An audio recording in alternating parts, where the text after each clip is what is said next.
Welcome back to tonight's watch with Mark, Luke, and Tony. If this is your first time, this is how we do things. One of us chooses a movie each week. This week was my choice with Hush, the 2016 Mike Flanagan film, and I will give it a spoiler-filled synopsis. Then we will give all of our ratings for the movie and go into the in-depth analysis of the film before we tease next week's choice by giving hints. We are glad you were here, and if you enjoyed this episode, consider subscribing, or, don't. We don't really care. I'm just kidding, please do. So, without further ado, I will start with the film synopsis. A very successful deaf writer, Maddie, lives secluded in the woods and is having a rough night of writer's block and burning the fuck out of her din-din. Her next-door neighbor comes over and shows us that she is learning sign language, although it is not important since Maddie can read lips. This is a nice character trait that makes us like her neighbor, just for her to get brutally slaughtered not 5 minutes later in the film.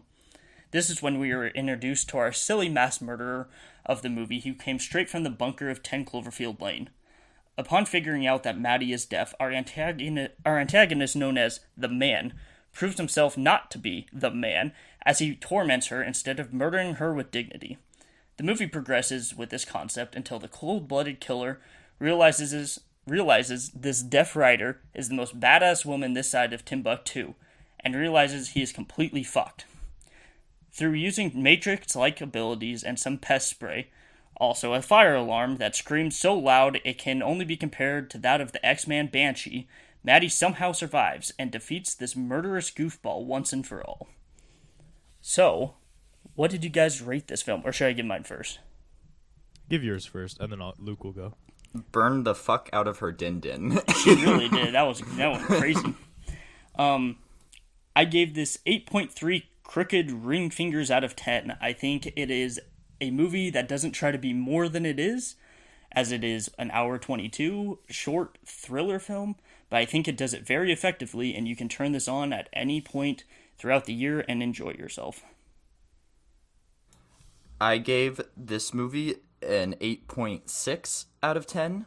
I feel like it's a very unique horror film, and I like slasher films, and to see one that's done smart, with a smart main character too, with like cool filming and editing techniques, I like it very much. 8.6 out of 10. I give this movie a 5.5 out of 10. My, what I'm the sorry. fuck? You This give movie- The Phantom Menace higher than this movie. You gave Phantom Menace higher than Hush. Think about what you're saying. Correct. And I'm sticking to it. Oh, this movie, to me, in this setting, is a little bit better than average. I thought there was a lot of cool, like, suspenseful, like, emotional parts, which raises it above average, and then just some straight up silly points that bring it down. I'm gonna hold my breath and respect your rating until we get into the analysis of it, okay? I will, with all my might, try to respect you. Happy birthday, Mark. Oh, thank you. Thank you very much. Except your this is going to birthday come gift. out. This is going to come out 3 weeks late, so no one's going to know what you're talking about. But Yeah, this is going to come out many weeks past his birthday. But thank you anyway. And before we get into the analysis, we have everyone's favorite segment. Did Tony fall asleep? I'll tell you what, this has been the closest I have been. But I Over did not. Phantom Menace, you This is- disgust me. this is- Correct. Actually, I'm sorry. I respect you. Respect. All about respect at tonight's watch. Right. So, before we get straight into the analysis, I wanted to talk about the director of this film because he is my third favorite director. He is Mike Flanagan, the director of course, this movie, Hush, Oculus, Ouija 2, Before I Wake, Gerald's Game, and Dr. Sleep. Most people will know him as the creator and director of the first season of Haunting of Hill House. And so maybe that has something to do with a little bit of a bias I have towards him. But I feel like I started liking him so much because of this movie. And then after watching this movie, I think this is the first one I watched from him. And then continuing on and watching Gerald's Game and Ouija 2 and Oculus and of course Hill House, he just became my favorite director, but I think it started the foundation with this movie and because I think it's so solid. I would like to agree with your point of view. Mike Flanagan is my third or fourth favorite director. Definitely my favorite horror movie director. And I liked him. I think the first movie I ever saw of his was this movie, and I liked it a lot. This is my second favorite Mike Flanagan movie after Doctor Sleep. I think they're very good. I'd probably. You know what I will say is when you first watched this movie, or at least when I first watched this movie, I thought it was good. And then you watch it a second time with a critical eye, and you're kind of like, eh. I almost had the opposite effect, that now that I was analyzing it, I realized what it did so well. And I think it was, like I mentioned before, that it didn't try to be more than it was. It knows it's a short thriller movie and gets straight into it. And that was actually my first point of discussion for the analysis, was that the title pops up immediately when you press play, essentially, and gets you like straight into it. And I think that kind of goes with the tone of the movie of not like, you have exposition, but you kind of just get into it and then you're in for the ride the entire time. It never really slows down after it starts. Well, this wasn't a big budget movie, was it? No, I think it was at Sundance or some kind of I thought film I festival. heard about it from Sundance. Yeah, it was. I think it was before, or maybe it was Cannes, but it was one of the film festivals before Netflix picked it up. I also like how the production intros have no sound, and when the title comes on, it's this loud bang. It's a small thing, but I like how that's how it's introduced because she's deaf. Yeah, it's kind of like a complete contrast to her that we get introduced with right after, who is Kate Siegel, who I love as an actress and is actually married to the director, Mike Flanagan. So she is also in Haunting of Hill House, which he created, and I think she does a great job in this movie. And if you didn't know her before and didn't see her talking to herself in her head at the end of the movie, you could probably think this was a deaf person you were watching. I thought she did an amazing job at it. I think her acting by itself could probably raise my score another half a point because she was the lone bright spot in this movie. That lone bright spot? I like how there are minimal characters. They only needed who they needed, and it's basically a bottle movie. That's what it is, and I like that. But isn't every indie movie a kind of a bottle movie? Yes, but this one was more I guess you could do it in I feel like places. this one doesn't do it as well as Cloverfield Lane, though. I would probably agree and give Cloverfield Lane a higher rating, but I would Cloverfield Lane is a higher budget movie. Yeah. So, and back to Kate Siegel, she really needed to carry the movie because she's like the one character other than the murderer that we meet later. But really, she's like the one thing in every single scene, and she really needs to carry it, and I think she does that perfectly.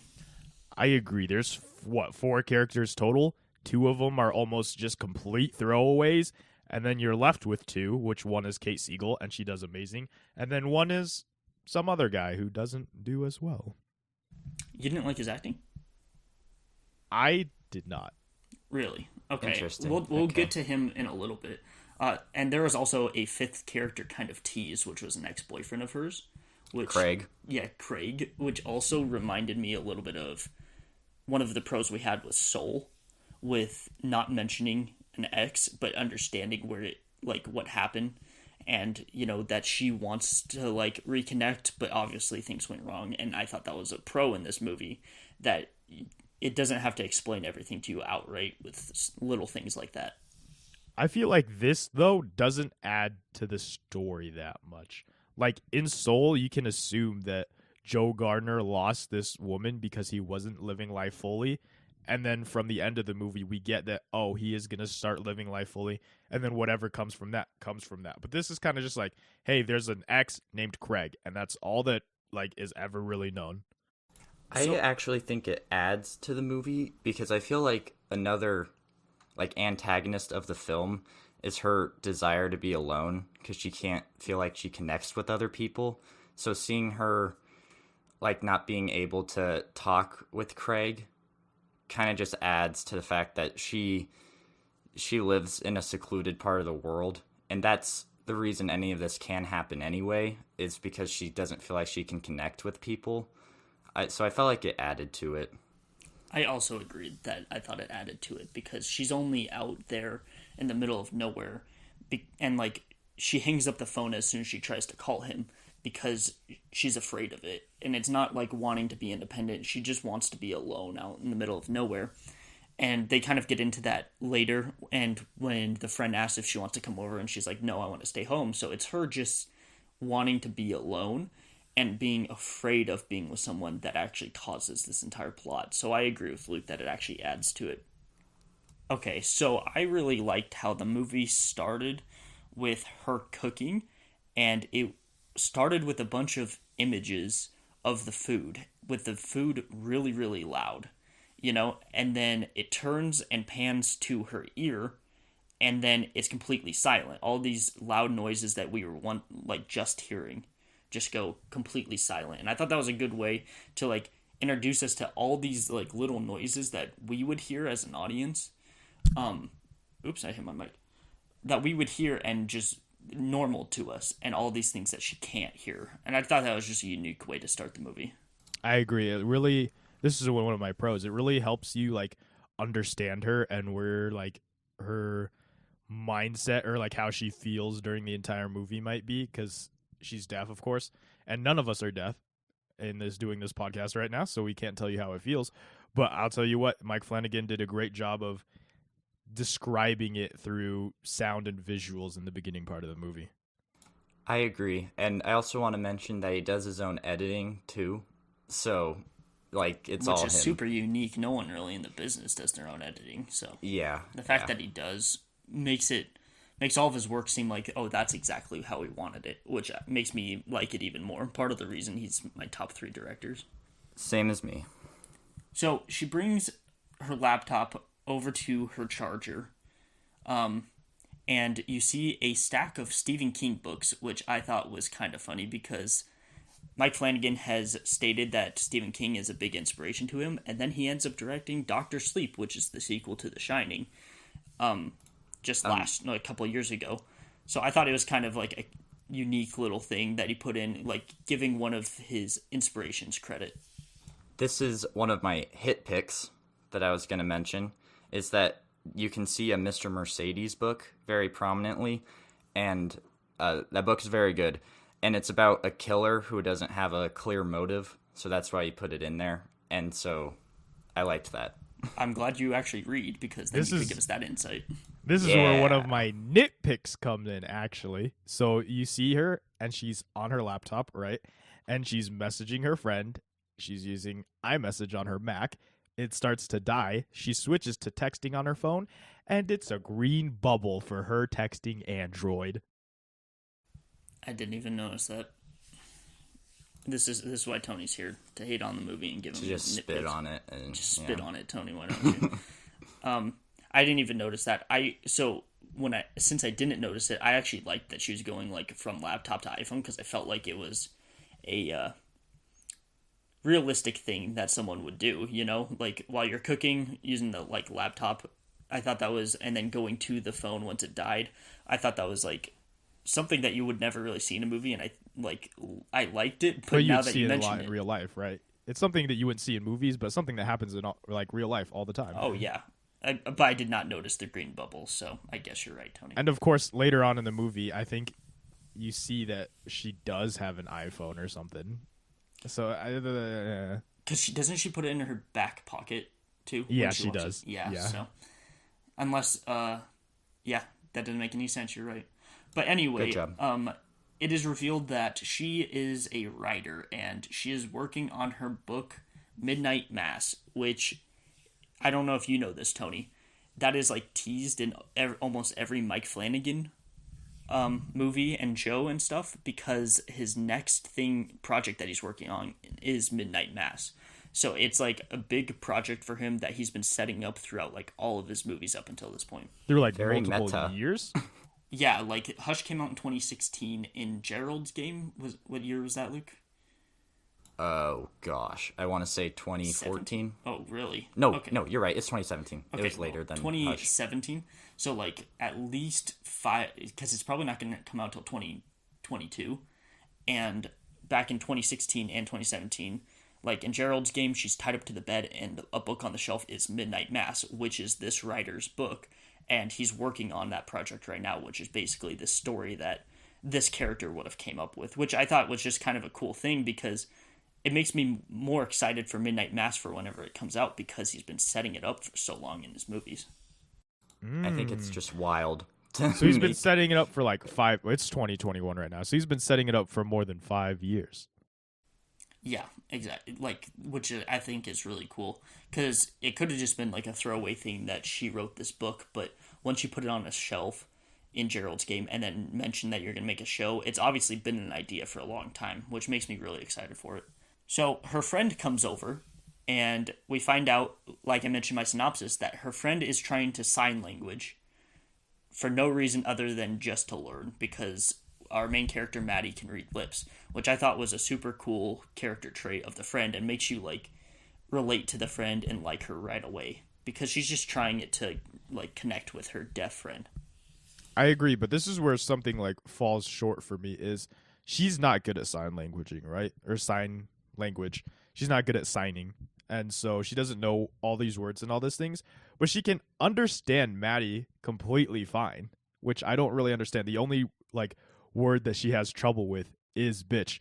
But other than that, she can fluently understand her. Is it something like she learned like what it looks like, but then has trouble remembering when she does it herself? See, Because, yeah. I'm not sure. I don't know sign language. I haven't tried to learn sign language. But, like, when you're learning other languages, it might be easier for you to hear it than speak it. But with sign language, it's seeing someone do hand motions, and then you're also doing those hand motions. So I find it weird that she can, like, very fluently understand her, but then have such trouble signing it herself. I don't think... I don't know if she had, like, such trouble, though. Wasn't it just a few words she didn't know? Or was Well, I meant, like, she only didn't know the word bitch when, like, looking at her. But when she was signing herself, she, like, at one point she just gives up signing because she doesn't know how to sign the rest of those words, and she's just speaking and Maddie is reading her lips. Oh, right. So when I was in Spanish class in college, I felt like I could understand way more than I could actually speak. But I don't know if it's the same for sign language. So, like, I understand your point, but I don't know from firsthand experience if that's the same way for people who learn it, or if it's just incorrect in the movie. I agree with that, right? But it's also, like, such a stark difference from her fluently understanding everything Maddie has to say and her, like, not being able to sign that great. Okay, sure, I could see that. So she's talking with her friend, and then we get a shot of the back of her book inside while they're talking, which gave some exposition to Maddie, which was a hit pick for me until it actually turned into a nitpick later. So, on the back of her book, we can read, if you like pay attention closely, that it's a like biography of Maddie, and it says she got sick and became deaf at 13 because she had bacterial meningitis, right? Which I liked that it was kind of like subtly put in there, but then it becomes a nitpick later when the neighbor's boyfriend comes by and explains this to the killer. And I'd rather it just be like kind of a subtle thing that's put in there that if you're paying attention, you know, because it's not really that important. But and then like if you read that she became deaf at 13, then you know she's experienced it before, like being able to hear before. But I liked it better when it was really, really subtle and didn't explain it outright, which they did later. So it kind of becomes a nitpick for me. I agree with that, actually. I agree wholeheartedly with that. I think when it's just on the book cover and you read it, it's something in passing that the viewer can, like, put in their brain and, like, have that knowledge for the rest of the movie. And you kind of get this feeling of, oh, I paid attention to that, so I know what's going on in this. And then when you say it out loud to them later, it's like, yeah, I already know this. You're like, do you think I'm dumb? I just thought it was a hit pick all the way around because when he's talking to the man, John is, so it was a hit pick when it was on the back of the book because I liked the way of introducing it.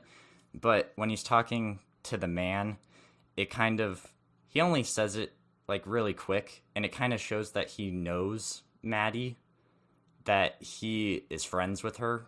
So it kind of, to me, like adds to his character more when he ends up getting stabbed in the neck, you know?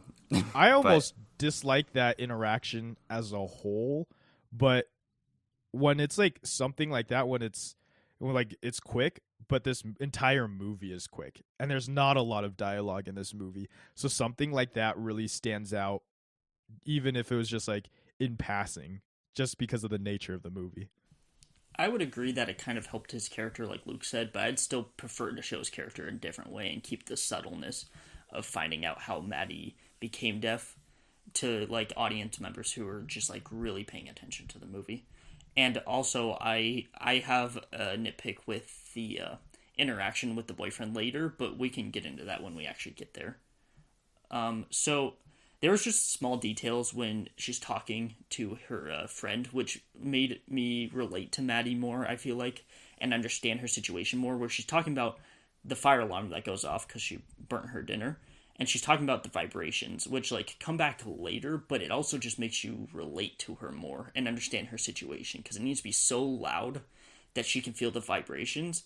And I just thought that was, like, of course it comes back later, but it was kind of, like, a cool little detail that gave some exposition to her character. Yeah, I liked seeing, like, the little things, like how her, whenever her phone, she gets a text message, like a white light goes off so she can see it, because she can't hear it, just to see the little things that she has to have because she's deaf. And then, like you said, ends up coming later, and it's one of her strengths, and I like that. Yeah, and with Mike Flanagan writing, directing, and editing it, you know he, like, did his research and thought about these little things that you might not think about. You know, a lot of filmmakers might not think about. And I think that I like the small little details that are like, oh, the fact that they thought about that makes me like about it a little bit more. So then as she's talking to her friend, we find out that her voice in her head, she can hear her mom's voice because she became deaf at 13. So she doesn't know, like, have her child's voice, she has her mom's voice. So when we hear it later in the movie, it's actually what her mom would sound like. And I thought that was a cute little detail in the movie that was very, very interesting to think about. It wasn't her own voice, it was what her mom around that age would sound like. I agree. I like that her writer's brain is, like, overwhelming her with noise. And it actually comes back to one of my favorite scenes in the movie. But I like that her writer's brain is too much noise inside of her head. I think it's I like a contrast to what, because she's deaf, I like that. Is that actually Kate Siegel's, or like, is that not her voice? It is. It's just in the movie it's implied it's the character's mom's voice. Oh, okay, Yeah. okay. But it is Kate Siegel's voice. See, I thought it would have been even like cooler if it wasn't Kate Siegel's voice, because like knowing what Kate Siegel sounds like, you're like, oh, that's just her talking to herself. But it was like, oh, I should not run out to them because they'll kill me. That would have been dope. Okay. I agree. I agree. To be fair, Kate Siegel didn't really get big until after this movie, because this was Mike Flanagan's second movie. Yeah, sure. So I kind of give it the benefit of the doubt. If something like Hill House, where she's like very popular came out before, then I would like that a little bit more, especially if it was an old lady voice like what you just did. I think you could have voiced it. Can you do it again? give me the check, Mike Flanagan. I'll come do the ADR for your movie. Maddie decides not to go back to her friend's house and decides to sit in and write, but then she still gets writer's block. So then she's just walking around her house, and I think she was starting to do the dishes, her friend comes up and starts banging on the door behind her because she's getting shot at with a crossbow and getting brutally murdered. And I thought this was, typical Saturday night. But it was a super unique scene that you wouldn't really see in any other movie because, I mean, I can't recall a lot of movies with deaf characters, but making her deaf, and her standing there right when her friend is getting murdered right behind her was super powerful and is really like the movie's kind of telling you it's not fucking around. I liked that part a lot too, and I liked that the arrow came from like off screen and it goes real fast, like right into her shoulder, and it was brutal. I liked that. See, this is the first part in this movie where I was like, this entire movie could have just ended here. And she's standing right there and she's banging on the door, and we're like, she's deaf, so she's not going to hear it. But when you're slamming on a door like that, that entire house shakes. And it's like, if this realistically happened, the movie would end right there. And that's like where I start to get into my problems with this movie, where there's certain situations throughout the entire movie where you're like, oh, if this just happened, and like this like logically just happened, the movie would have been done already. I was okay with it because I mean we're not deaf. I guess it probably would shake a little. Yeah, I guess you're right. But Well, I mean, like, you're like slamming on this door and you're like boom, boom, boom, and like just like how houses are built, like it's a drywall house, there's studs, and then in between the studs it's just empty hollow drywall. So when you're slamming on a door like that section of the house is gonna shake, and she's right there. okay, I mean I can understand that, but Yeah, I don't it think it's could that be. big of a deal for me. It's not that big of a deal for me, but I guess it could have been better if she was in another room completely. So then, I don't think it would She have been wouldn't as be able to powerful feel. though with Yeah. it, like standing right behind her and how fucked up it is.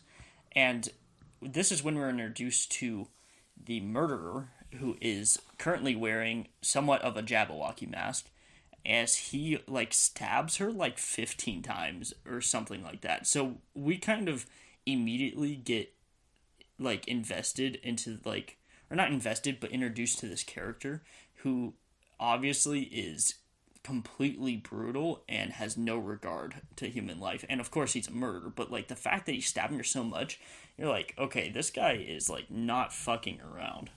yeah, that part where he just like stabs her slowly and the camera's just still on Sarah dying is a really brutal death scene. What did Yeah. you think about, please, Maddie, please see me? I thought that was I thought it was good. I thought it was powerful. Did you not like it? You didn't like it? I didn't like it. Why? I didn't like how it was delivered, I should say. It kind of gave Really? me like that cheesy vibe. You- It's like, What? oh yeah, like it's like another reminder. Hey, just in case you guys didn't know, she's deaf.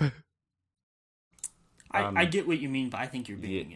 But I think you're I will a little say- stupid. Hater. Just, I'll I'm say kidding. it. I respect your opinion. I respect your opinion, even though it's wrong.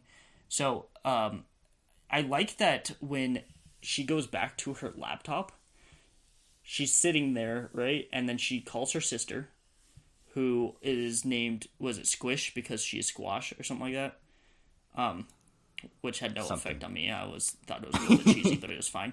But I didn't really have any thoughts on the phone call, but I had thoughts afterwards when the door, like when she started getting the pictures of herself, because I thought it was kind of a cliche thing, but I thought it did it really effective, because when the picture's taking of her currently, the door is still open. She walks over to it, and he's just standing there, which is completely the opposite of the cliche of like, oh, someone's taking a picture of me, where are they? And then they're gone. So I like that he's just standing there.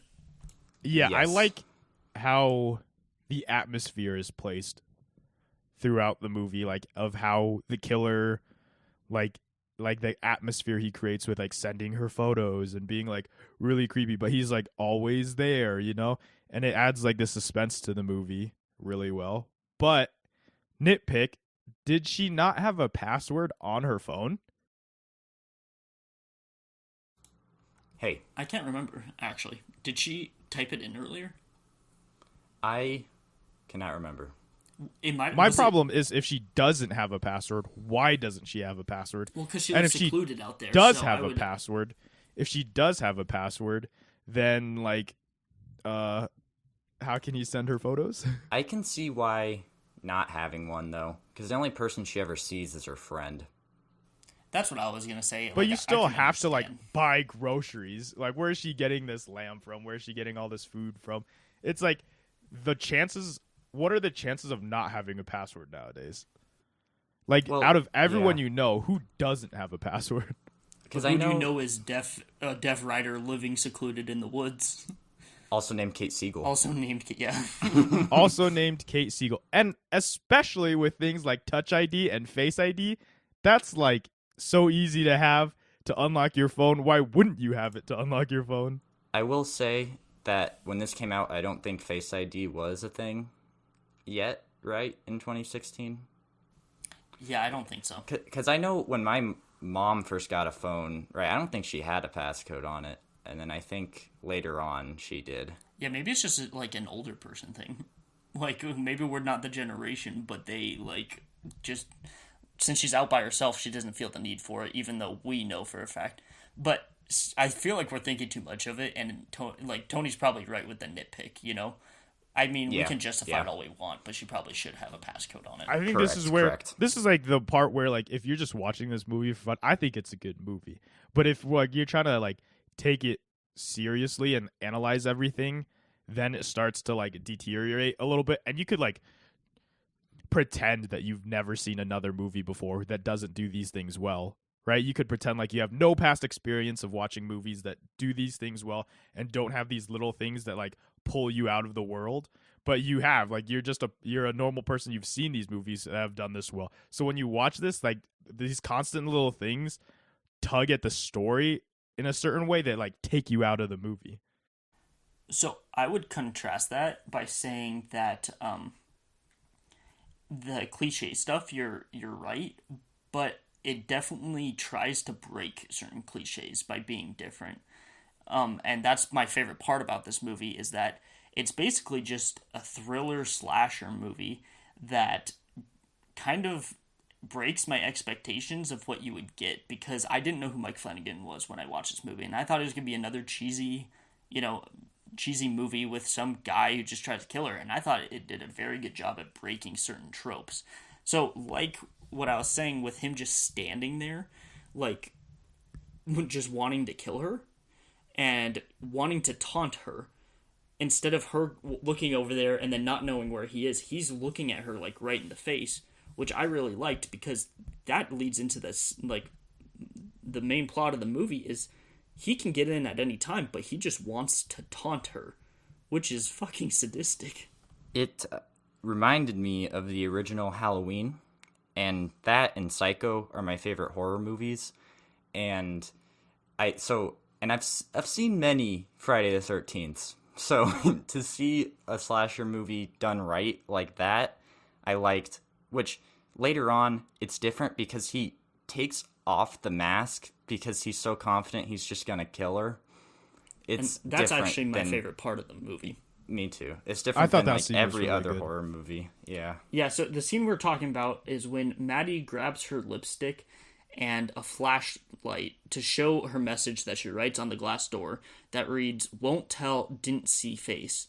And then the killer walks up to it and takes off his mask to taunt her and be like, "No, you're gonna see my face because I'm gonna fucking kill you."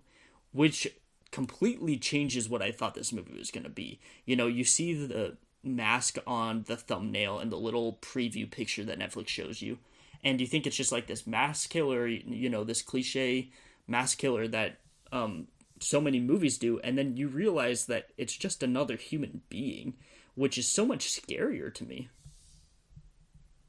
I think this is where, like, if you're rating it on a thriller scale, like, say, of, like, only a scale of 1 to 10 for thriller movies, this is what, like, Mike Flanagan does really well with this movie, and where it would be rated high. But you're saying you don't yeah. like it compared to, like, the grand scheme of movies. You give it a To the 5.5. grand scheme of all movies. So I remind kind of like what it did. I think it did well, and what it tried to do did extremely effectively. And I think a movie that gives me this much joy and, like, or I wouldn't say joy because it was a murder, but like I have a lot of fun watching this movie, and I think it does exactly what it wants to do in a short amount of time and doesn't really mess around. So I think it does it effectively, but I understand at least the points you're bringing up so far about why you didn't like it so much. I think this next point is one thing I don't like about it. So we see that she sees him, and then she goes, runs, locks the door, and then he really takes his time walking around the house, like trying the different areas, and she's running and locking these doors, right? And like he's doing this because of course he's like sadistic and he could like go in anytime he wants, so he doesn't have to rush to each door to try to break in. But during this entire time, like she runs, she rushes, locks the door, and then she like backs off, and then she's just like watching him as he walks around slowly, and then he's going to the other door, she runs to the other door, closes it, and then she backs off and she's watching him go to another, like try a different spot. And this entire time she could have called 911. Like all you have to do is 911 call, and then you don't even have to say anything. You don't have to do anything, and the police are gonna show up because you called them. So was this before she tried the 911 and all of her power was out and everything? This was before that, right? So was it before he did it, or was it before it revealed it? So she's going around trying all the doors, and she has all this time to just press 911 and call it, because even then, just then, the police are gonna come. So like what, 2 seconds? And then so she locks all the doors, and then she like notices him going around, and then she tries her laptop, and then he cuts the power. Let me ask you a question though, Tony. Yeah. If a mass killer is walking around to your doors, would you? The first thing I would do was grab my phone. Okay, that is well, legit the first thing. I see someone. Okay. I see someone. 911. Okay, you grab the phone, right? Right. So. Well, in her case, it would be the laptop. It was the laptop, right? Getting onto the laptop and opening it up and everything. If he wants to get in there and kill you, he'll get in there and kill you quicker than you can call it. So I actually understand her. Like I would actually understand her point to go get everything locked up and then call him. But my problem is she's not running and getting everything locked up like straight away. Boom, boom, boom, boom, locked up. It's like boom, locked up. Sit back. What is he doing? Watching him walking around. Oh, there. Okay, run. Boom, lock. And then it's like, okay, what is he doing? Oh, now he's walking over there. Boom, run, lock. But then come back and then try 911. You gotta understand her sense of panic, though. Yeah, I will say that, like, you're in this situation where some dude's, like, gonna kill you. I wouldn't think immediately it'd be, like, run, lock. It'd be, like, take a breath and, like, because you have shock, like, happening. And think about what you need to lock next. Right, and I also understand locking the doors before calling 911 because the guy could just slit your throat while you're calling 911. I think it's a lot easier to nitpick as an audience member, but being in this situation, I actually thought that she did a fair job at being like a decently smart movie character in this scene. With going to lock the doors and then trying to call once she was locked inside. But then it was just inconvenient to her that he had cut the power. So I actually like this scene. I would be fine with that. I would be fine with that completely if everything had more urgency to it. Because we see him and he's just walking at a slow pace, and we see her and she's taking her time. Like, just like in your house, you know which doors are exterior doors and which need to be locked. And to lock one and then wait for him to like display that he's going to the next one to lock that one just seems silly. I don't think she took her time though. I think it was like she locked, took a deep breath, she saw him, and then went to go lock another door. Tony's just saying that like that deep breath could have been time enough to lock everything and then call. But I think it also was just a movie thing where like it was building the suspense. So I understand where you're coming from, Tony, but I thought it built the suspense pretty well. So I will respect your opinion, but disagree with you. So the killer brings Maddie's friend around to the back door, or like the back of the house, and starts knocking with the friend's hand on the window, which just shows his total disregard for like everything. When it's like knocking on the window, and could she feel she didn't feel it, she saw the shadow of it, and then she sees her friend, and he's just knocking with her hand, which is like, which was fucking creepy to me, because could you imagine if, like, all right, Tony, could you imagine if Luke got murdered, and then this killer was just holding Luke's hand and just like knocking on the window, it'd be pretty fucking I horrifying. liked that scene. I liked that scene a lot. Whoa, just because I mentioned to Luke about it? Yeah, you mentioned Luke being dead, and I liked that scene a lot. Jesus I Christ. I see. Oh, and I want to bring it back to once the killer takes off his mask, we're introduced to John Gallagher Jr. Is that his name, Luke? Yes, it is. And I liked his performance in this movie. And Tony, you didn't, so I want to hear your thoughts. I felt like his acting was fine. It was the acting in this movie, when you put it next to Kate Siegel, I feel like it's hard for like any actor to do really well, but all of them kind of seemed off. Like they weren't like really great actors that like complement the movie really well. I would agree with the neighbor's boyfriend not being the best actor, but I really liked John Gallagher Jr., and I think he especially shines in that scene with the boyfriend later, because he like talks like a pretty normal guy, and I think he plays it off pretty well, but also plays the sadistic fuck pretty well. So I liked him, and I don't know, I just disagree on that one. I liked his acting too. Again, it was so different because he talks, but there's not a lot of dialogue in the movie. But I like that he just kind of talks to himself and kind of looks at her like an animal, kind of. Like, he'll look in through the window and just kind of talk to himself. Like, I like that. And I liked his acting. What I feel like he had a lot of cheesy one-liners. Like, he'd say something and be like, oh my gosh, okay. Like what? I'd have to find an example. Oh, when she's trying to reload the crossbow bolt and he just says to himself, not so easy, is it? No, okay. I see. I like that line, actually, though, because he kind of delivers it like, not so easy, huh? Like, he like, gained a little bit of respect for her, I feel like, when she was able to escape from him. And then, I don't know, just to kind of see her struggling with the crossbow and then him being, like, not so easy, huh? I don't know. I liked it because I couldn't really tell. It just seemed more sadistic to me, I guess. I think before then is, like, area number 2 where this whole movie could have ended. She has a hammer, right? And she, like, stabs him in the arm with, like, the nail-removing side. And it's like, my arm. But, like, if she had just knocked him in the head really good, he's out like a light. How could he have? I don't think she could have reached him. I don't think she could have reached his head. And by the way she swung it, her arm was pretty extended when she swung it and she hit him in the arm. But yeah, I think the like scene was like cut really fast. I think it was on purpose to like make it like I felt like this sounds weird. It seemed like I felt the impact of the hammer getting hit into him because of the way they cut it. I thought it was edited really well, actually. I don't know. It gave me that feeling that a movie's supposed to when something like that happens. Like, oh shit, he got fucked up, and it was like his arm. So I actually liked the way they did it. So, rewatching the scene, he's trying to open this window, and the hammer's on the floor, and she's trying to close the window, and he's trying to open it at the same time, so they're struggling. And then she just lets go so he can open the window, right? She turns around, grabs the hammer, and then swings it at his arm.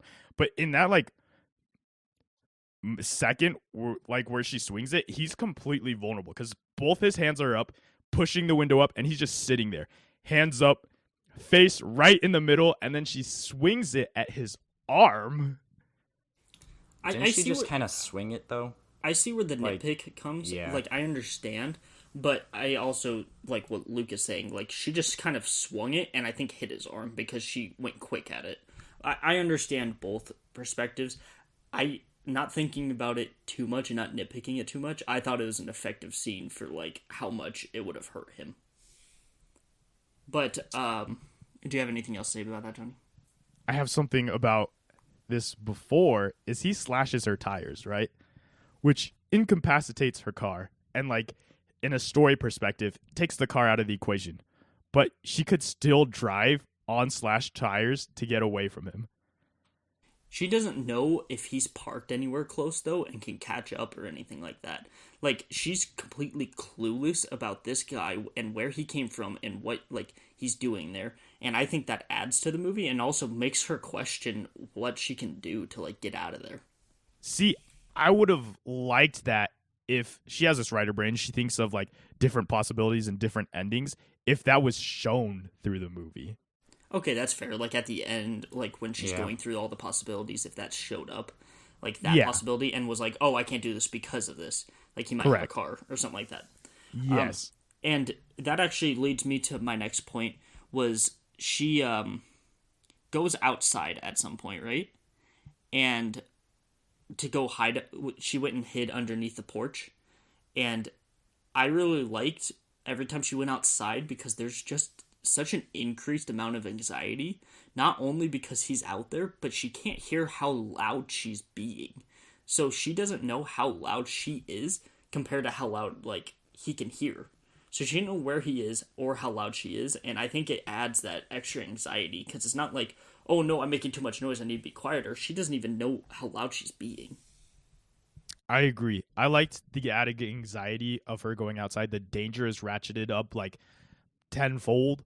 And I think what the movie could have done to also have this feeling throughout the inside scenes is having the killer, I don't know, like, maybe slowly showing that he's trying to get in. Or, like, you know, he can get in at any point he wants, but, like, having a timer so that she can't spend the entire time inside.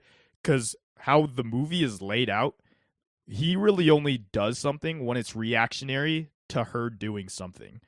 Otherwise, he's just, like, standing around or walking around like a dumbass. And I think that was the point, though. But I feel like if you added a timer, like, just, like, showing that he could, like slowly getting in, then you get the audience stressing because she has to do something now. So, like, if he grabbed her phone and put on a timer and is like, I'm coming in at this time. No, I meant, like, maybe he, like, smashes one window, right? And they're like, okay, so that's, like, a point of entry that he can easily get into now. And then a little bit later, he does something else. Something that's showing that he's trying to get in, but he doesn't want to yet. I understand your point. that. I understand your point, but I like that he doesn't even try, because it's, like, just to make her panic. Because she doesn't know when he's going to do anything. So I think it would increase the anxiety of the movie if he broke a window or something like that, like you're talking about. But I also like that he's just taunting her so much that he won't even come in. He's just, like, he's got her trapped in there. Won't even come in, but he's got her trapped. And I kind of like that aspect of it. See, I think that's fine, but, like, the way it's shot, like, she's on top of her roof or something, and she's, like, looking for him, or, like, she's underneath her house and she's looking at him. Like, they just make him walk around, like, really for no reason, and he's just, like, walking around, look around, not doing anything, blah blah blah blah blah, and it just, like, seems like he's an NPC. I understand that. I liked it, but I also understand where you're coming from. And when she's on the roof, like you were talking about, well, actually, beforehand, she starts to run away after she's underneath the porch, and he starts shooting at her with a crossbow. And I wanted to talk about the crossbow, because I actually really liked that he had the crossbow, because I thought it was super unique and something you never see in a slasher movie. Like, it's always the machete and they can get away, but now she's, like, afraid to even run away from the house because he could shoot her, which I thought was super unique. Yeah, and it's a weapon that she had trouble using later on, so it was like only he could use it. I liked that, and it was a crossbow. I both liked and disliked the crossbow. I liked the uniqueness of a crossbow, and it adds, like, an own element to, like, the slasher, like, genre, right? But what I didn't like is, I think, and this will happen in any movie, but when you have something to aim and something to shoot, what you hit and what you don't all become part of the plot. I think, Can you explain that further? It was better, like, they're all, like, this plot devices. Boom, shoots her in the leg, and so that, like, makes it so that she can't, like, run really fast or walk really fast. But then everything else he misses. I think it's better in this movie, though, than others because it's a crossbow, which is, again, I've never shot a crossbow, but I think it'd be, like, harder to aim than like a stormtrooper shooting a gun. So I think Sure. it was better in this one And than it's like other movies. she gets the crossbow, she finally gets it loaded, boom, only hits him in the shoulder. So it's like kind of this thing, and this will happen in like any movie, and like Star Wars is an example, of course, where it's like if you have something to aim and something to shoot, everything you don't hit and everything you hit can seem cheesy in the way that it happens, just because of course it has to go along a certain way. But like say you have a machete or you have a knife, what you stab and what you don't stab, that like is really real. I will say though that every time the man missed her, she was like running away or climbing on the roof, and when she hit him in the shoulder, he was just standing still. Yeah, So- I thought they did it well, and it all actually led me to my favorite shot in the movie, where she basically matrix underneath the crossbow, which I thought was a Yeah. super fucking badass shot, and I don't like it for any other reason other than it's fucking badass. See, And when it's you said Kate the Siegel. Matrix, I thought you were going to go up to the different Matrix part. Because there's two Matrix scenes Give in me this the movie. other Matrix part. When he's breathing on her neck and she yeah. dodges his knife Well, that's why and I turns said around and stabs she uses him. Matrix-like abilities because in both of them. But I was talking about when she just like is on her knees on the roof and he shoots at her and she just like bangs her back straight into the roof. And I just thought that was a super cool scene that just like looked really, really nice. I feel like it was edited well too. Yeah, I thought it was just a super effective I thought scene. the editing was really nice right there, yeah. It's just one of those scenes that like you could just go back and watch because it just looks so nice. And it's like something with these slasher movies that a lot of them you don't have any shots like that. And just putting the extra effort to make it look really nice by editing it and shooting it a certain way, I don't know, gives this movie more character and makes me like it more. But yeah, she also uses a little bit later where she feels the breathing and barely misses the knife, which I also like that scene. I also liked that scene, the way it was. We'll get to it. So she grabs the crossbow after, like, she has the his crossbow once he starts climbing up to the roof, right? She takes it from him, kicks him down, and then she has to go back into the window. And I thought it was a super suspenseful scene by making it one of those windows that wind up, which I've only seen at my grandparents' house. So I thought it was Scary. yeah. So I thought it was just kind of a small little thing that I wanted to put, that it was kind of like a hit pick for me, that she had to like wind it because it adds that extra sense of anxiety and pressure for her. See, I think I agree that like adds a lot of anxiety until maybe like right afterwards, and then you start really wondering, okay, so he's like really close to getting inside the house. Is that when he wants to kill her? Is like, when does he want to kill her? You don't really know. So it's like really suspenseful. She's closing the window, and then you're like, oh wait, but he could just break the window and come in anyways. Like he can come in whenever he wants. So like this anxiety of not letting him in the house is like, well, he could come in any time he wants to anyways. But that's not the game to him, because the game to him is her making a mistake, and that's why he gets in. So I like that because he won't break it, because he wants to torment her and he wants her to fuck up. So once she fucks up, then that's when he kills her. Yeah, it's like then it's her own fault because he's not coming in until she allows him in. It's which Like I a think is vampire, super baby. cool. I think it's super cool. I understand where you're coming from, Tony, where if he gets really mad that she has the crossbow, just break the window and get in. But I think he just still wants to play his little sick game, which I thought was cool. And then if that's the case, why doesn't she just stay in there all night? Because I think she knows that if it becomes like around the morning time and he can't do it during the day, but he probably could do it during the day because she's so secluded and he killed the only neighbor around.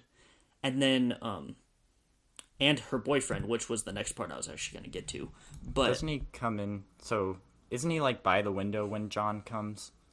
So it's like he got distracted by John, then breaking the window. That too, but I think he wasn't going to get in right there anyway to break in, because we see later, Tony, that he ends up breaking in because like he's ready to do it. But I think in this beginning part, Well, he ends up breaking in because he's taunted to break in. right, exactly, and it's like the switching of the taunting. You know what I mean? but it wasn't a part of his game earlier. So he's like, okay, whatever. I'm gonna wait for her to make a mistake. But even if she waited until morning, I feel like they're so secluded, he could just fuck with her the entire time. And he had already shot her, so she's gonna bleed out. So he knew that she was gonna make a move. Yeah, I could see, because she was shot in the leg already, breaking in and killing her would just be easy. Yeah, too easy for him. And easy peasy. When this neighbor's boyfriend comes over, I have a nitpick with him, because after he sees the note on the door, shouldn't he suspect this guy immediately? A guy without no uniform. Anything. No police car. And this is another part. What the fuck? Like, that was my biggest flaw with this movie, is this guy's an idiot. This is another part where it's like, okay, the movie could have ended right there.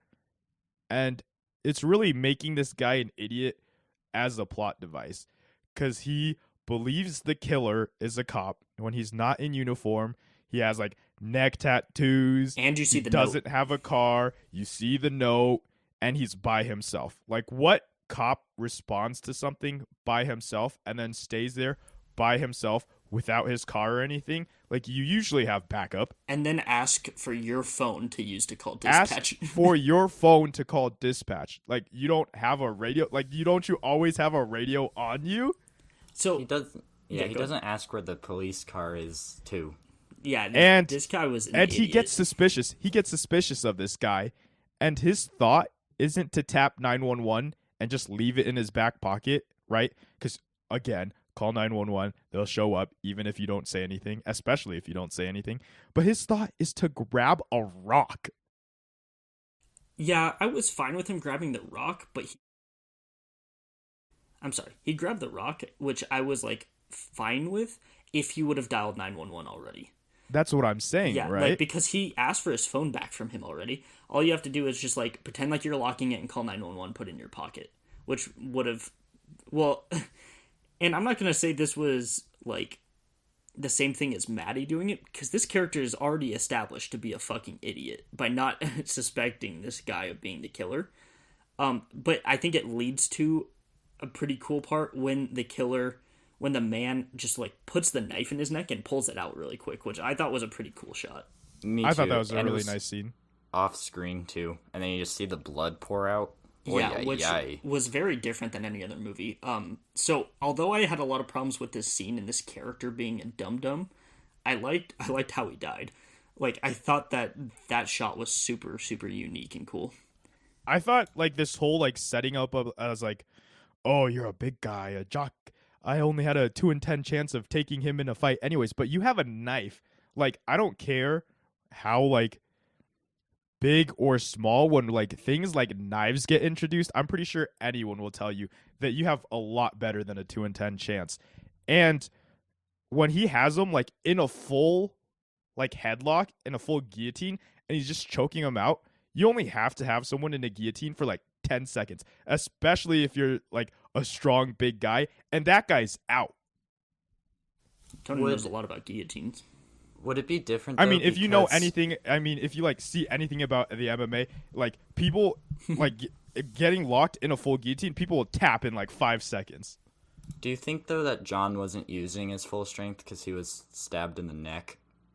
So like he's like losing, like bodily fluids. I also looked this up. And it depends on where you get stabbed on the neck. But say if you got stabbed in an artery, you have 1 to 3 minutes to live.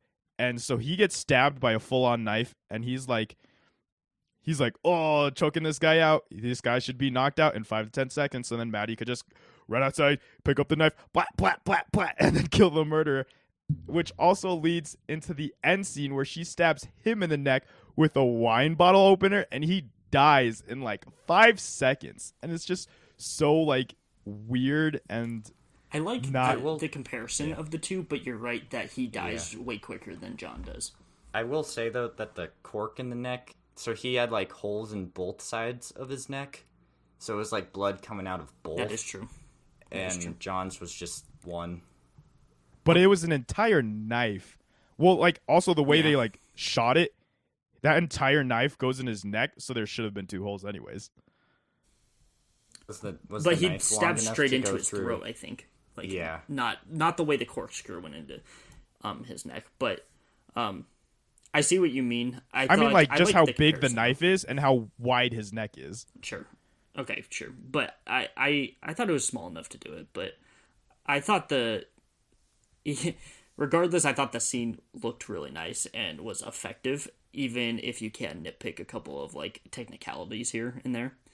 And this went to Wait, I retract my statement. He, like, barely pokes him in the neck with a knife. yeah. Well, I think that was kind of the point of it too, was to like Watch him bleed. yeah, not kill him right away because I don't know about that.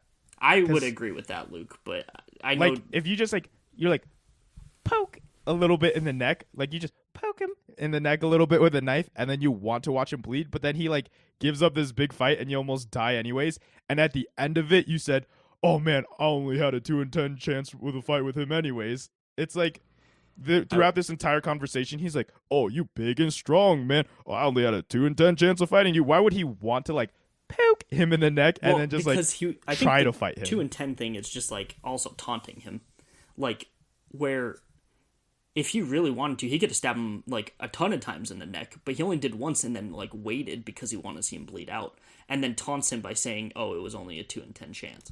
He also didn't think he was gonna guillotine him with a Yeah. knife wound in the neck, I feel. Which was kind of him being an idiot because he Correct. only stabbed him once. But Correct. it also went to a pretty cool shot. I thought it was a little small thing of Maddie when she was like trying to cock the crossbow at the window, and it did that 90-degree turn with the Yes. camera. And I think it just shows like this small little scene, and with other scenes, it shows that Mike Flanagan actually cares about making his movies look nice and be different than just another slasher movie, because it's a slasher movie that looks like he put a lot of effort into it by like making certain shots look really nice, and I thought that was one of them.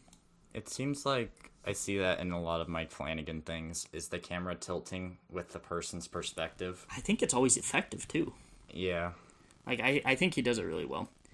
And then I think this is where she like plays out different scenarios in her that's what I head. was gonna go to. And I really liked this, right? So you think that it's just happening in the movie, and then boom, turns out it's just a scenario in her head. And I really liked how they visually show this throughout like these multiple scenes of her like trying to reenact these scenes, and that they're like, it's not working and she's gonna die.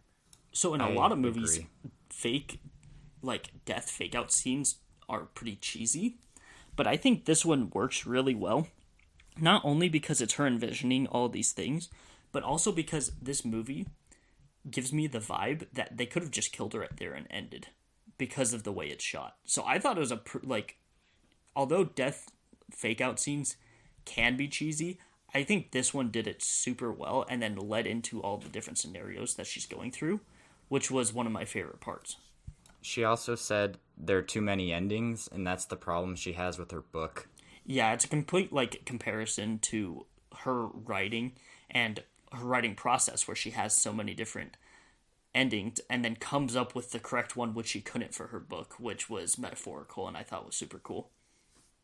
Yeah, and you can hear, like, it's a small thing in her writer's brain when she's writing her book. She's like, oh, you can't kill her off. Everyone would hate you.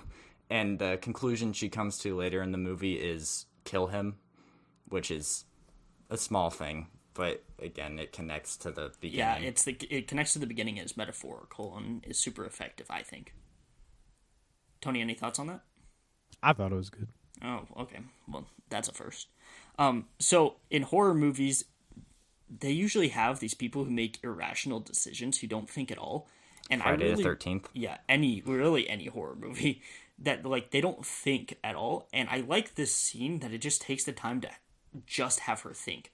And then you hear her inner voice talk to herself, which was like her mom's voice, like we discussed earlier, and was like talking to herself, which I thought was super cool and like a good moment of reflection for her to like slow it down a little bit, get a different perspective, and then start the climax of the movie of her trying to kill him. I think that's really nice too. Like in a horror movie, you get someone thinking, right? And I think the problem with a lot of horror movies is nobody thinking, but I feel like this is contrasted kind of by John not thinking, right?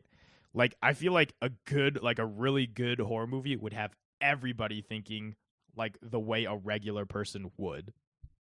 Yeah, John is kind of a typical horror movie character in the way he thinks, when Which, Maddie like, is the complete opposite. I think that takes me out of how good Maddie like how good of a character Maddie is. And like that's weird, but it's like you have Maddie being a really good character in a horror movie, and then of course you have to add some dumb character to it for like a plot device. It's like you had it so well showing how a good character could be and like how good a good character can react in the situation and think about it, and then you have some dumb character in it, and it like takes away from how good the movie is.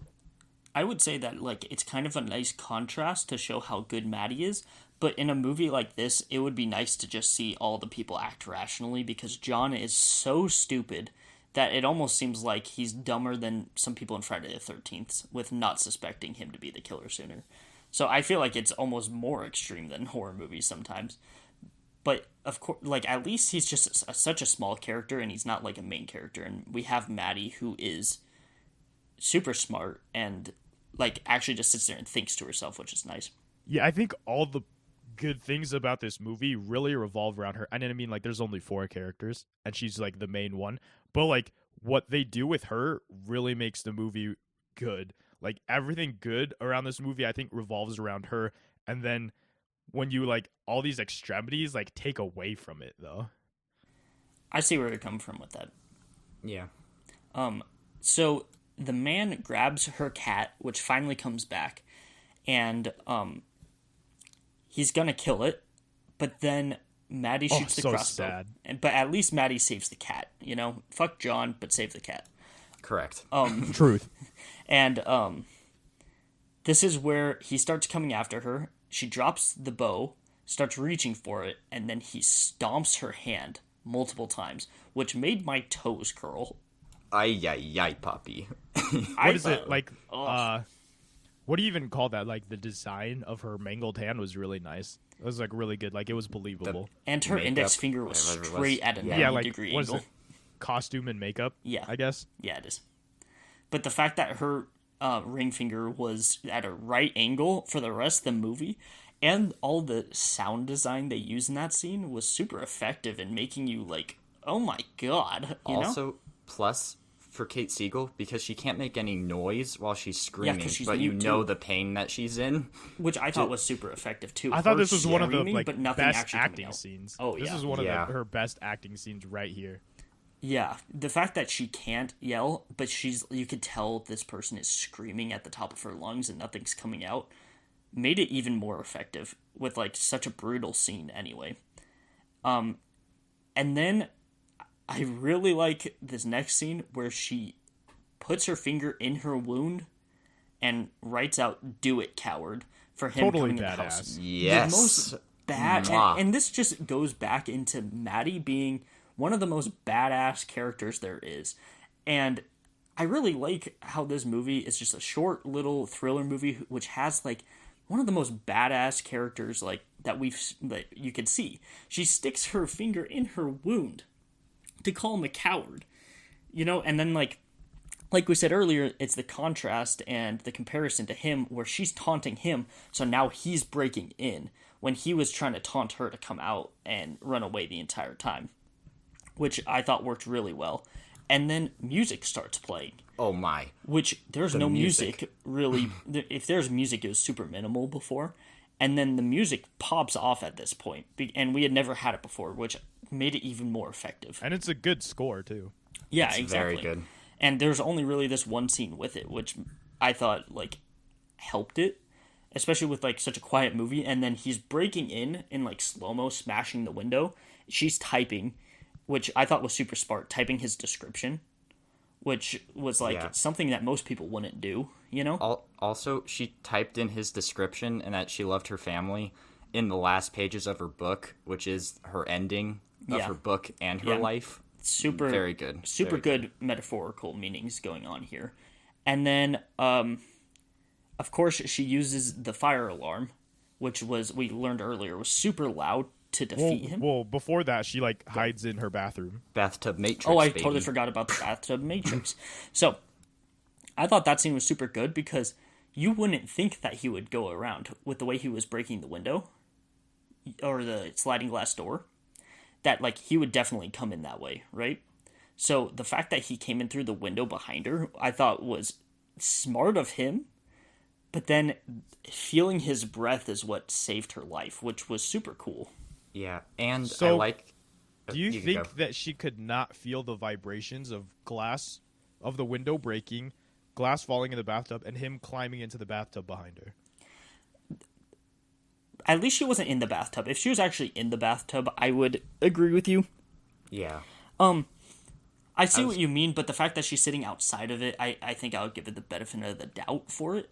I was going to say I like that shot because Maddie is in the foreground, right? And then you can just see, like, little sparks in the background. And you're like, oh, what is that? And then you see his foot come, and it's just silent. Mm-hmm. And it's very good. What I also liked is she didn't feel his breath when he was talking at her. It was when he snickered. Like, he went at her because he was taunting her again, and that's what got him. Like, that's what fucked with him. So I kind of like that it wasn't just his talking. It was the little, like, scoff that he did at her that got him caught in that situation and let her flip her knife around in her hand, which, again, Maddie's a badass, and then stab him in the leg. I feel like the way this like scene is shot is really nice. Like it's zoomed in on the back of her head or the back of her neck, and then it's like, oh, she could feel the breath, and then like it zooms in her eyes focusing, and then it's like a top-down view of him like about to stab her, and she dodges it and turns around and stabs him in the leg. But like I felt like the motion of him stabbing just felt like so weird. It was like very but like it looked so nice. Come on, choreographed. Tony, you're just like, a hater. It was like very choreographed, right? You're just a hater. Wow. Like It was so cool. I feel like if you're stabbing someone in the neck, you would like grab their head and then stab them, right? So that there's like no resistance, so that Halloween there's like 2018 resistance style. to it. Yeah, so Yeah, there's resistance to it. Or if you're just gonna like try to stab them, you would just like stick your arm out like that and like barely go forward. You'd be like, bam, and like you'd like after he misses, he'd like fall over a little bit, right? Sure, but it looked so nice that you know, whatever, right? Sure. And so she runs out to the front room and grabs the fire alarm that, of course, has the irony and that noise saves her life when she's deaf this entire time, which I really liked. And the fact that she uses sound to her advantage to defeat her killer when she can't hear any of it was super powerful to me. I liked it. What I liked it a actually lot. did not like is the wasp spray. So there's this myth that goes around. It's like, oh, keep wasp spray in your car. Oh, keep wasp spray in your house. And if there's an intruder, you could spray him in the face with wasp spray. And you look up these videos on YouTube, and then it's like, oh, here's this guy getting sprayed in the face with wasp spray. And he's like, yeah, it's irritating, but it's like nothing like pepper spray. It's nothing like mace. It actually, I'm fine. It just like gross. Hey, but if you still got something spread in your eye, you'd still back away a little bit like he did. But he was like, wasn't oh, my eyes, it's burning. And it's like, red and irritating and stuff. And in what I've seen, once someone gets sprayed in the face with wasp spray, What they kind just of YouTube stood, videos they are just, you watching? Yeah, They this just is- stood there and took it. They just stood there and took it, and then they're like, yeah, I'm fine. I actually looked this up because of this scene. Wow. Very Okay. good All right. research. I will respect you. So I like that he gets her on the ground, right? And she stabs him in the same place that the boyfriend got stabbed. And we talked about Tony's nitpicks with that earlier, but I like that it was the same place. I thought, like that double meaning and the fact that it was the same, like it was a parallel with the boyfriend getting stabbed. And I thought that was super cool that it was the same part of the neck. I also liked how while she's dying, flashes of her loved ones.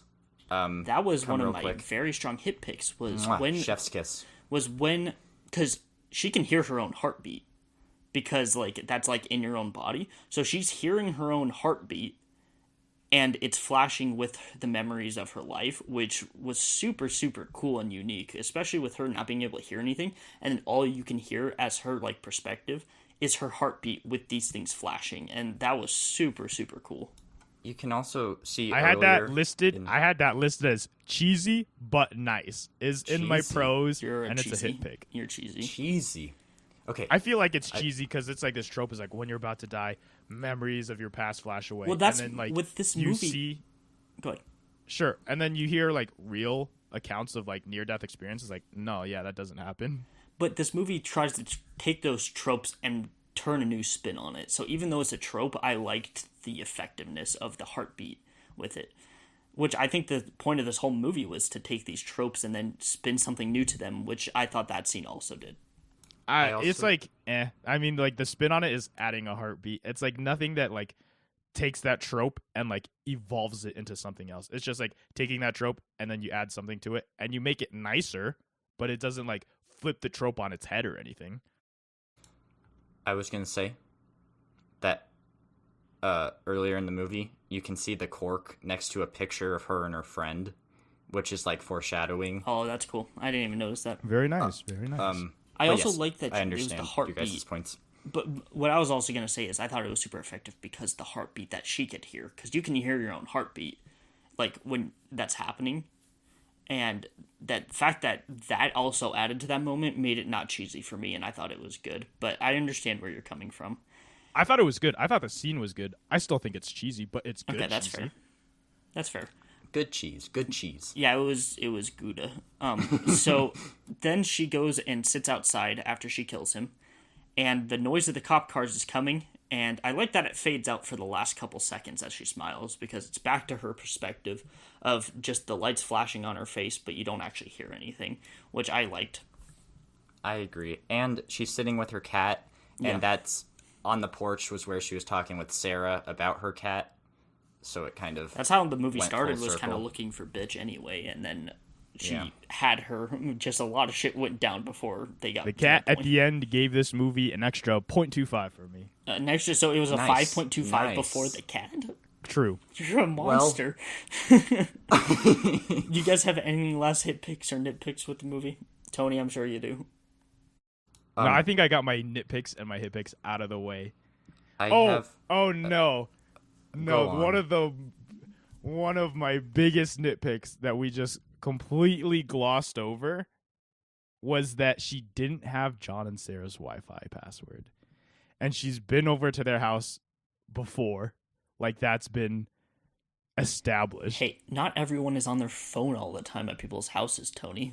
Maybe she didn't pull out her phone. God. That's such a like, John and Sarah have a Wi-Fi password, and she doesn't have it. And like, but maybe she hasn't been there for so long. The same reasoning that you could have for her not having a password would also apply to like the neighbor's Wi-Fi. I will say that I don't have the Wi-Fi passwords for my friend's house. Because Luke, unlike Tony, likes to actually spend time with them. But no, I like that's face-to-face conversation. That's because they hate you. Sarah and John liked Maddie. Okay. Sarah and John liked Maddie. Unless they hated her low secretly. Low blow. They hated her secretly and wouldn't That's give why them John the acted password. like an idiot the whole time. Yeah, he wanted Maddie to die because he didn't give her the password. Anything else hit picks or nitpicks, Luke? I was going to say a hit pick is that I like that the killer doesn't have a name or a background or a motive. Yeah, it's very like the much body Michael for Myers. Michael Myers, but it's way more personal than Michael Myers because they break the mask trope, which was my favorite, which is like one of my favorite parts of the movie. I agree. Is that everyone's thoughts on it? I don't think I have anything else. Solid 8.3 for me. Tony has not changed my mind at all. I think he's a little crybaby, but I respect him. Respect. I think the problem you have with these movies. Okay, so the problem you have with these movies is like it's set in a realistic setting, and you're supposed to just believe everything that happens. Is my problem with a lot of these. Whereas in something like Halloween, Michael Myers, this is like almost a supernatural entity, like almost, right? So like anything that happens is just like, oh yeah, that could happen, like whatever. But like this is like a super realistic setting. It tries to pull you in to this like deep setting that's supposed to be real, and then there's just so many things that don't happen that's like not realistic. I disagree, but I respect you. yeah. So I disagree. it was an 8.3, 8.6, and 5.5 from us. So Wait, I have another hit pick that I forgot to mention. Okay, I give also it, give have it. something after you. Luke. I also have something after you. It's a chef's kiss because Mike Flanagan and Kate Siegel wrote it together, and I didn't even know she helped write it. That's fucking awesome. They came up with it on a date before they got married. The plot of the movie. And then they got married, and then she starred in it. That's fucking cool. Yeah, hit pick. Okay, go on, Tony. A minute and a half of her watching him walk around the house before she tried dialing 911. Did you time that while we were recording? True. A minute and a half. Luke said, I don't think there was enough time. A minute and a half of her just staring at him slowly walk around the house. Okay. I don't know about you, Okay. but a minute and a half, I can right. take 2 seconds out of that to dial 911. Well, if Tony's done bitching, we can go to the hints. I'm just kidding. okay. I respect you. I respect. Oh, I'm yeah. kidding, I'm I kidding. think you guys are I just respect your rating. Mike Flanagan over here. Oh, no, because this is what got me into Mike Flanagan in the first place. So, Luke, you want to go on with the hints for the next movie? Hint number 1. Okay. Tony, you can guess first, and then I'll go after you. Okay. Geology. Indiana Jones. No. Jurassic Park. No. Good guesses. Hit number 2. Brian. Family Guy. No. The movie? Yeah, the movie. Brian and Geology. Cars. No. Darn. Hint number 3. Transport. Homeward Bound. No. I Planes, should've trains, picked and it. automobiles. No. Hit number 4. Spin-off. Snowpiercer. No.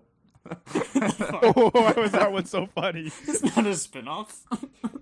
There's a TV show that's Oh, okay. that So obscure.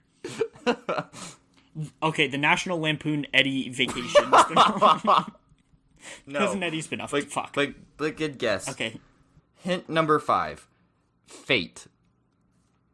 Brave.